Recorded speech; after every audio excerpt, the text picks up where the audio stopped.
Hello everyone, this is कुशल शर्मा। आज का topic है symmetric and skew symmetric matrix, जो कि थर्ड एक्सरसाइज पर बेस्ड है। एक्चुअली हम डायरेक्टली इस टॉपिक पर नहीं आ सकते हैं, हमें एक्चुअली इससे पहले एक ट्रांसपोज ऑफ मैट्रिक्स के बारे में पढ़ना होगा। ट्रांसपोज ऑफ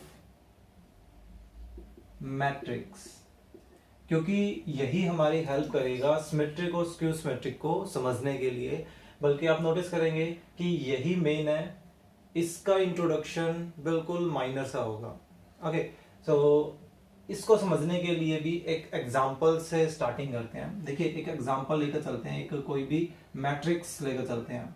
मान लीजिए एक हम 1 2 3 4 5 6 एक 3/2 ऑर्डर का एक मैट्रिक्स लेते हैं। ओके, सिंपल सा एक एग्जांपल करेंगे तो बड़ी आसानी से आप समझ जाएंगे कि एक्चुअल में ट्रांसपोज का चक्कर क्या है। हम अब देखिए क्या करने वाले हैं। जो फर्स्ट रो है, फर्स्ट रो के जो एलिमेंट्स हैं उनको हम एज ए कॉलम के रूप में लिखने वाले हैं। फर्स्ट रो को लिख दिया हमने फर्स्ट कॉलम, सेकंड रो को लिख देते हैं सेकंड कॉलम के रूप में, थर्ड रो को लिख देते हैं थर्ड कॉलम के रूप में। तो अब जो ये मैट्रिक्स बना, ये देखिए किस ऑर्डर का बन गया, 2/3 ऑर्डर का बन गया ये, है ना। सो यहां अब जो नया इस टाइप से जो मैट्रिक्स बना है, इसी को बोला जाता है ट्रांसपोज ऑफ। अब ये किसका ट्रांसपोज किया है, ए मैट्रिक्स का, तो ट्रांसपोज ऑफ ए। और इसको रिप्रेजेंट कैसे किया जाता है, इसको रिप्रेजेंट करते हैं हम ए डैश से, या कई बुक में क्या किया जाता है, हम नॉर्मली ट्रांसपोज का टी यूज कर लेते हैं, ए के ऊपर पावर की तरह टी लिखते हैं उसको, कैपिटल टी। ठीक है, यानी कि सिंपल सा लॉजिक क्या था कि जो रोज हैं उनको बना दीजिए कॉलम, या जो कॉलम है, देखिए फर्स्ट कॉलम क्या बन गई, फर्स्ट रो बन गई, सेकंड कॉलम सेकंड रो बन गई। तो ऑटोमेटिकली इनका जो ऑर्डर है वो इंटरचेंज हो जाएगा। तो सिंपल इतना सा लॉजिक है ट्रांसपोज का, समझ में आया। यानी कि आप एक तरह से क्या कह सकते हैं, इन दोनों को एक दूसरे का ट्रांसपोज बोल सकते हैं। और देखिए एक प्रॉपर्टी है, इसी एग्जांपल के थ्रू ही करते हैं, किसके, ट्रांसपोज की ही प्रॉपर्टी को हम लेकर चलते हैं। क्या, जो ये ट्रांसपोज्ड मैट्रिक्स है, कौन सा, ए डैश, ठीक है, इसका नाम ए डैश हो गया। इसका फिर से ट्रांसपोज करते हैं, कैसे, इसके जो कॉलम थे उसको रो बना देते हैं। देखिए 1 3 5 2 4 6 2 4 6, फिर से हमारे पास देखिए कैसा मैट्रिक्स बन गया, 3/2 ऑर्डर का। ये देखिए किससे मैच कर रहा है, ये हमारे ओरिजिनल मैट्रिक्स से मैच कर रहा है। इसका मतलब हम इसको क्या लिख सकते हैं, ए, है ना।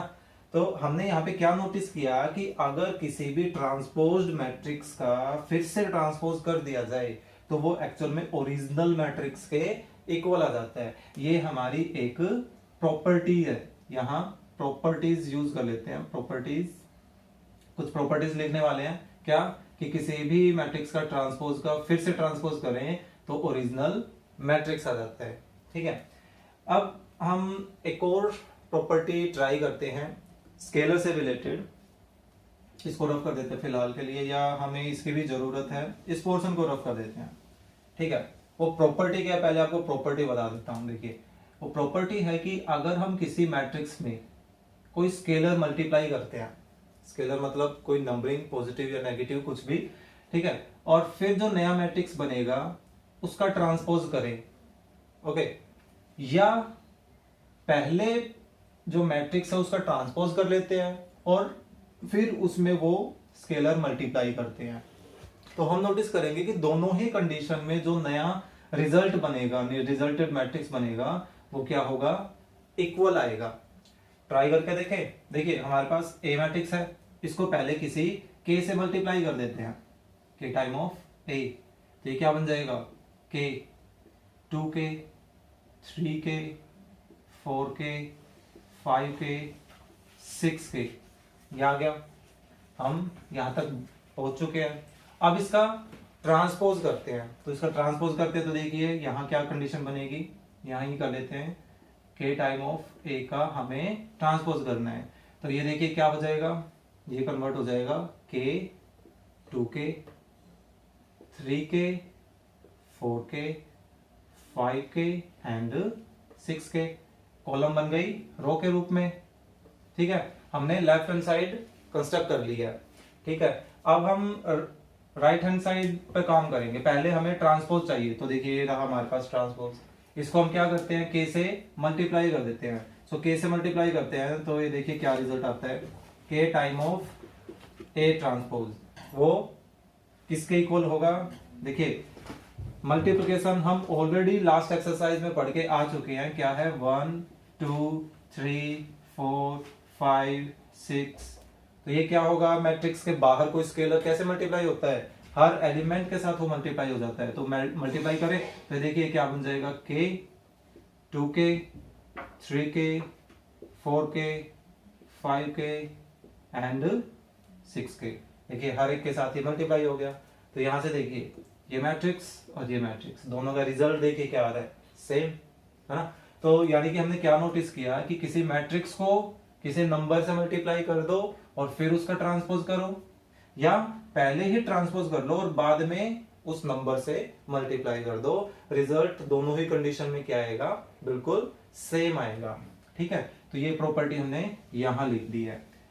एक और नेक्स्ट प्रॉपर्टी करते हैं। देखिए एडिशन या सब्ट्रैक्शन से रिलेटेड है, उसमें हमें एक मैट्रिक्स की जरूरत है, हम इसको मान लेते हैं। दो मैट्रिक्स की जरूरत है, हालांकि लिख देता हूं जस्ट। चलो पहले क्या है, मान लीजिए हम दो मैट्रिक्सेस को आपस में ऐड कर रहे हैं और फिर जो रिजल्ट आया उसका ट्रांसपोज करते हैं। या एक और काम ये कर सकते हैं कि पहले इनका ट्रांसपोज कर लेते हैं और फिर ऐड कर लेते हैं। तो हम नोटिस करेंगे कि दोनों ही कंडीशन में रिजल्ट आपस में इक्वल आएगा। ट्राई करके देखें।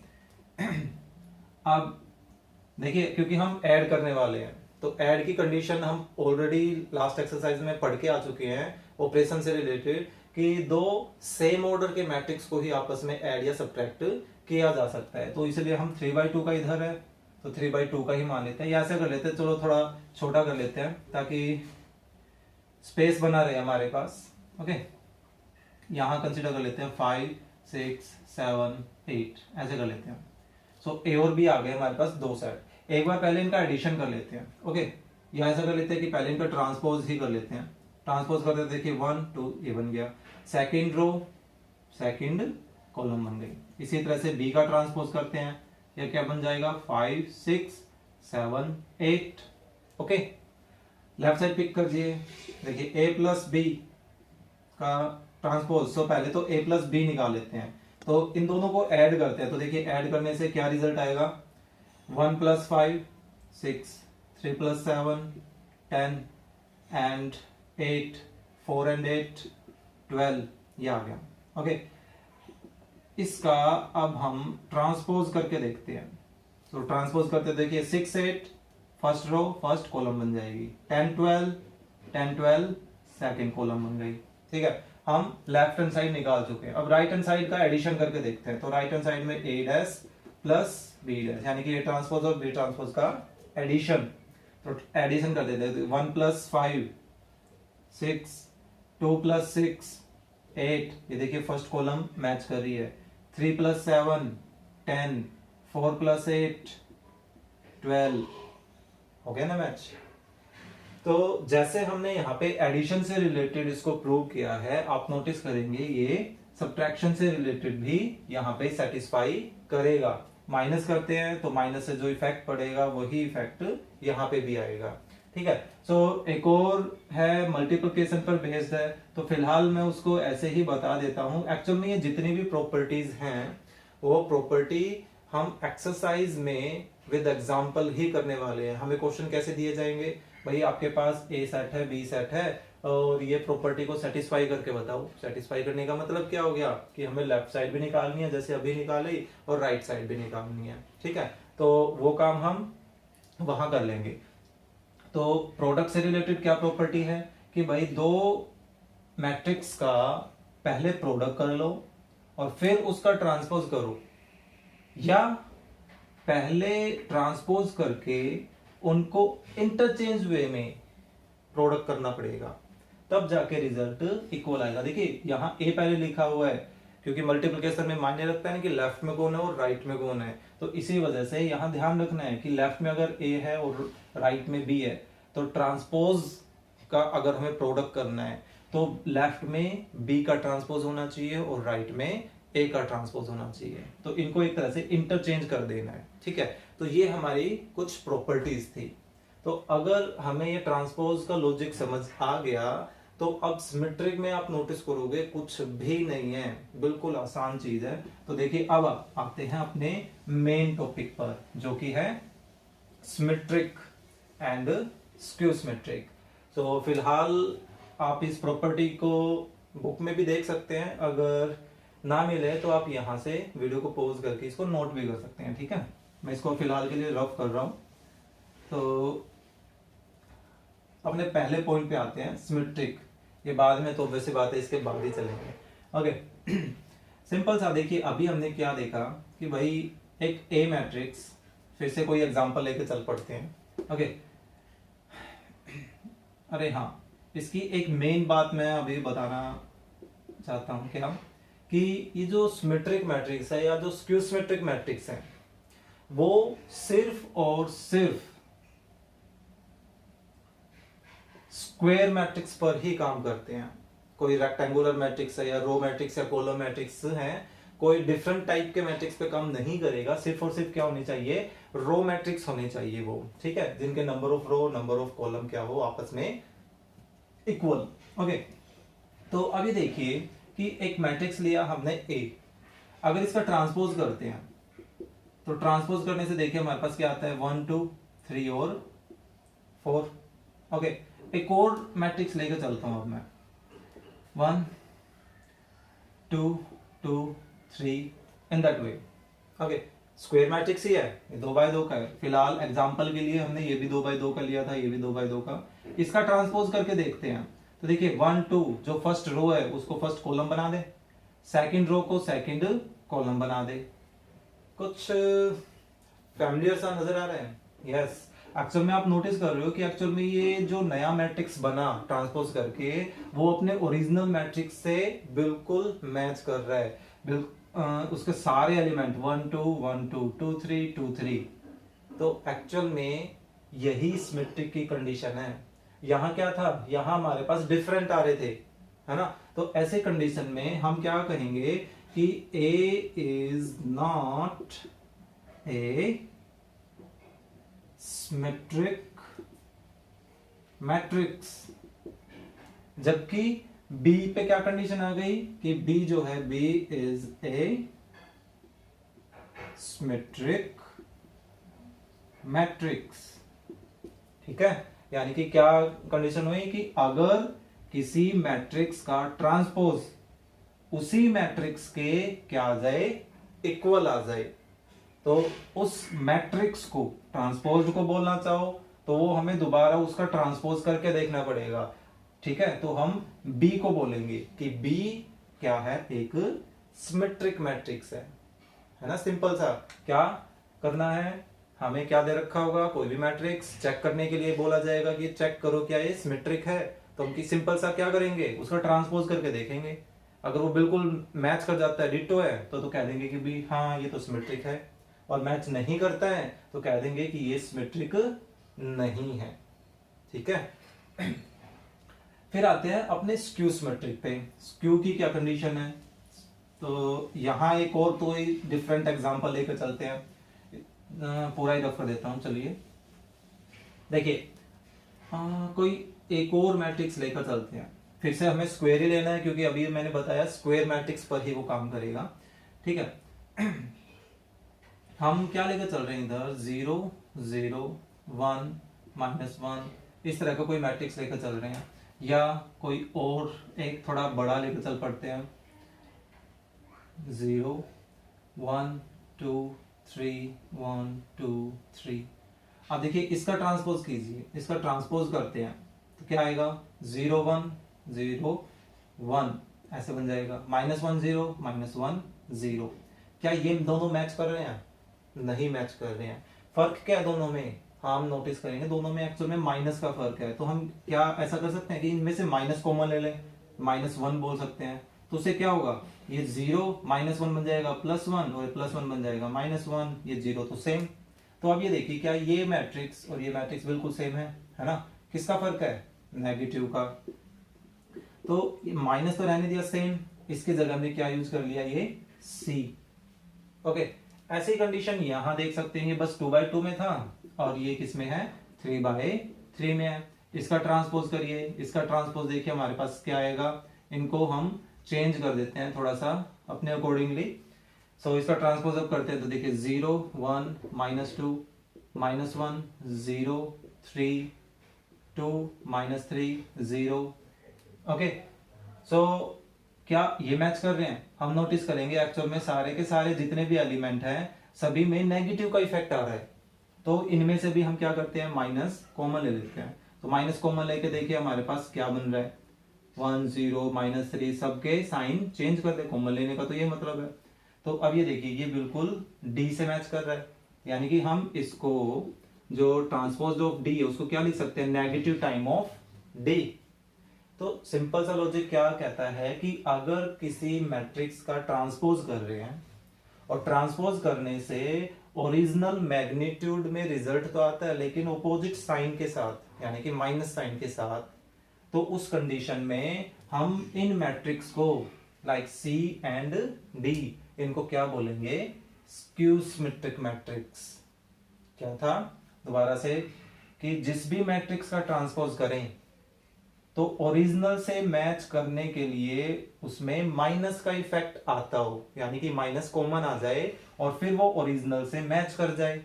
ठीक है, तो ऐसे मैट्रिक्स को ही स्क्यू सिमेट्रिक मैट्रिक्स बोला जाता है। ठीक है, ये बात क्लियर है। ओके, तो था ना सिंपल सा, सिमेट्रिक एंड स्क्यू सिमेट्रिक। सो अब इनकी भी कुछ एक प्रॉपर्टी लेकर चलते हैं हम। वो प्रॉपर्टी एक्चुअल में फिर से हमें एक्सरसाइज में विद एग्जांपल वो सोल्व करवा लेंगे। ठीक है, सो थोड़ी बहुत कोशिश करेंगे एग्जांपल से यहाँ पर भी करने की, या देखते हैं जितना पॉसिबल है उतना करने की। देखिए पहली प्रॉपर्टी इसमें क्या है कि आप एक मैट्रिक्स लेकर चलिए, स्क्वायर मैट्रिक्स, उसका और उसके ट्रांसपोज का अगर आप एडिशन करते हैं तो आप नोटिस करेंगे कि जो रिजल्ट आएगा वो रिजल्ट एक्चुअल में हमारे पास सिमेट्रिक मैट्रिक्स आएगा, सिमेट्रिक मैट्रिक्स। ठीक है, लेकिन अगर आप उस मैट्रिक्स में से उसका ट्रांसपोज सब्ट्रैक्ट करते हो तो आप नोटिस करोगे स्क्यू सिमेट्रिक मैट्रिक्स हमारे पास रिजल्ट में आएगा। तो ट्राई करके देखें एक बार, एक मैट्रिक्स लेते हैं, सिंपली वही छोटा सा हम ट्राई करके देख लेते हैं। ठीक है, 3 4 ऐसे कुछ लेते हैं और इसका जो ट्रांसपोज निकलेगा, ट्रांसपोज क्या आ जाएगा, 1 3 2 4, आई थिंक यही आएगा, है ना। तो एक बार इनका एडिशन करके देखते हैं। देखिए a प्लस ए डैश, तो इन दोनों को ऐड करना है तो देखिए 1 + 1 0, सॉरी हाँ क्या कैलकुलेशन हो गई है, 1 + 1 2 2 + 3 5 3 + 2 5 4 + 4 8। तो ये देखिए ये हमारे पास एक नया मैट्रिक्स आ गया जो किन्हीं दो मैट्रिक्स को ऐड करने से बना है। ठीक है, अब हमें इसको ये चेक करना है क्या सिमेट्रिक है, स्क्यू सिमेट्रिक है। तो पहला काम हम क्या करेंगे, इसी का ट्रांसपोज करेंगे। तो देखिए a प्लस ए डैश का हम क्या करते हैं, ट्रांसपोज करके देखते हैं। तो ट्रांसपोज को हम किस तरह से शो कर सकते हैं कि भाई 2 5 5 8 का हमें यहाँ ट्रांसपोज करना है, इधर आप शो कर सकते हो इस चीज को। ठीक है, तो चेंज कर दीजिए, कितना आ गया 2 5 5 8। देखिए अपने ओरिजिनल मैट्रिक्स से मैच कर रहा है ना। यानी कि हम ये कह सकते हैं कि ये जो a प्लस ए डैश है वो क्या है, सिमेट्रिक मैट्रिक्स है ना। तो सिमिलरली आप नोटिस करोगे कि जब आप इनको सब्ट्रैक्ट करोगे, सब्ट्रैक्ट करके हमारे पास ऐसा रिजल्ट आएगा जिसका ट्रांसपोज जब आप करोगे तो नेगेटिव का साइन शो करेगा, तो वो क्या हो जाएगा, एक स्क्यू सिमेट्रिक मैट्रिक्स। तो ये आपकी दो प्रॉपर्टीज हैं। ओके, अब एक कंडीशन लेकर चलते हैं। देखिए कई बार हमारे पास क्वेश्चन आता है नॉर्मली बड़े नंबर में, क्या कि किसी स्क्वायर मैट्रिक्स को क्या हम एक सिमेट्रिक और स्क्यू सिमेट्रिक के एडिशन के रूप में लिख सकते हैं। कैसे, देखिए हम एक स्क्वायर मैट्रिक्स लेके चलते हैं A। ओके, इसमें हम क्या करते हैं, अपनी तरफ से 2 मल्टीप्लाई और डिवाइड कर देते हैं। ठीक है, अभी देखिए इससे तो कोई इफेक्ट पड़ेगा नहीं, 2 टाइम ऑफ ए को हम क्या ए प्लस ए लिख सकते हैं, ऐसे लिखा जा सकता है। अभी देखिए हम यहाँ पे एक सेम क्वांटिटी ऐड करेंगे और एक वही सेम क्वांटिटी सब्ट्रैक्ट कर दे। देखिए हमने ए ट्रांसपोज ऐड भी किया और सब्ट्रैक्ट भी किया, बैलेंस बना के रखा है, जो काम हमने ऐड किया वही सब्ट्रैक्ट भी कर दिया। अब इसमें देखिए कि हम ये जो डिवाइड है वो इस प्लस पोर्शन और इस नेगेटिव वाले पोर्शन के साथ सेपरेट करने वाले हैं। So half of A plus A transpose, बीच में प्लस है, and half of A minus A transpose, ठीक है। तो अभी अभी देखिए हम क्या पढ़ के आए थे कि अगर एक मैट्रिक्स को उसके ट्रांसपोज के साथ ही ऐड किया जाए, कोई और मैट्रिक्स नहीं होना चाहिए, ट्रांसपोज के साथ, तो रिजल्ट में क्या आता है हमेशा सिमेट्रिक। और किसी भी मैट्रिक्स को, सिमेट्रिक मैट्रिक्स को आप स्केलर से मल्टीप्लाई करते हो तो रिजल्ट भी क्या आता है, सिमेट्रिक मैट्रिक्स ही आता है ना। बीच में प्लस है, ये प्लस चलने दो। अब ये देखिए a माइनस ए डैश, ये किसके इक्वल होता है, स्क्यू सिमेट्रिक मैट्रिक्स के इक्वल, और यानी कि ये पोर्शन स्क्यू सिमेट्रिक को रिप्रेजेंट कर रहा है, और उसी तरह से इसमें भी एक स्केलर मल्टीप्लाई कर रहे हैं, तो ये पोर्शन क्या बन गया, एक स्क्यू सिमेट्रिक मैट्रिक्स, ठीक है। सो ये है हमारी एक प्रॉपर्टी कि हम किसी भी मैट्रिक्स को यहां पर सिमेट्रिक और स्क्यू सिमेट्रिक मैट्रिक्स के फॉर्म में लिख सकते हैं, ठीक है। एक्चुअल में यहाँ पे अब ध्यान आया कि ये स्पेलिंग मिस्टेक थी, या SKEW आता है, ओके। सो सिंपल सा हमारे पास ये जितने भी प्रॉपर्टीज हैं उनको विद एग्जांपल हम एक्सरसाइज में सोल्व करेंगे। हमें ये प्रॉपर्टी ही सोल्व करनी है, एक्सरसाइज ही यही है।